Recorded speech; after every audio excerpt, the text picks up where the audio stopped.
Hello guys, welcome back to my YouTube channel Vihas world.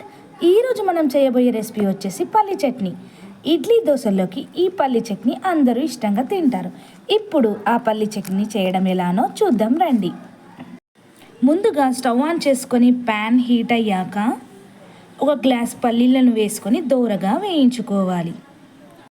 వేయించుకున్న పల్లీలను చల్లారబెట్టుకొని 2 tomatoes 2 పచ్చిమిర్చిని cut చేసి పెట్టుకోవాలి.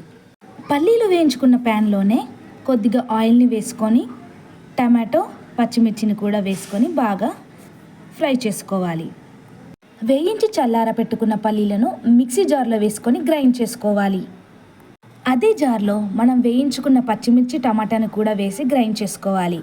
పచ్చిమిర్చి టమాటాను గ్రైండ్ చేసుకున్న తర్వాత ముందుగా మనం పల్లీలు గ్రైండ్ చేసుకున్నాం కదా, దాన్ని వేసుకొని మరొకసారి గ్రైండ్ చేసుకోవాలి. గ్రైండ్ చేసుకున్నాక దాన్ని ఒక బౌల్లోకి తీసుకొని టేస్ట్కి సరిపడే సాల్ట్ని వేసుకొని మిక్స్ చేసుకోవాలి. ఇప్పుడు పల్లీ చట్నీని తాలింపు వేసుకోవడానికి మనం ఒక ప్యాన్ని పెట్టుకొని అది హీట్ అయ్యాక 1 స్పూన్ ఆయిల్ని వేసుకున్న తర్వాత జీలకర్రని వేసుకోవాలి. అలాగే కొద్దిగా శనగపప్పుని కూడా వేసుకొని 2 ఎండుమిరపకాయలను కూడా చిన్నగా కట్ చేసుకొని వేసుకోవాలి. అలాగే కొద్దిగా కరివేపాకును కూడా వేసుకోవాలి. అండ్ నెక్స్ట్ అలాగే కొంచెం పసుపును కూడా వేసుకొని కలుపుకోవాలి. తాలింపు రెడీ.